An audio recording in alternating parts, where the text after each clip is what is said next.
ఖమ్మం జిల్లా మందరాజుపల్లిలో మట్టి అక్రమ తవ్వకాలు రవాణా జోరుగా సాగుతున్నాయని ఆరోపణలు వెలువెత్తుతున్నాయి. ప్రతిరోజు వేలాది లారీల్లో లక్షలాది రూపాయల విలువైన మట్టిని అక్రమంగా రవాణా చేస్తున్న అధికారులు పట్టించుకోవడం లేదని స్థానికులు ఆరోపిస్తున్నారు.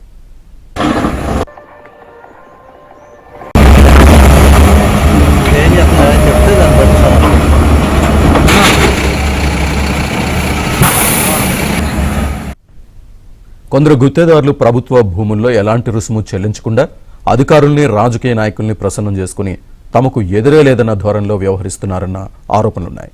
ఇప్పటికైనా గనుల శాఖ, రెవెన్యూ శాఖ స్పందించి అక్రమంగా మట్టి తవ్వకాలకు పాల్పడుతున్న వారిపై చర్యలు తీసుకుని స్థానిక ప్రజలు కోరుతున్నారు.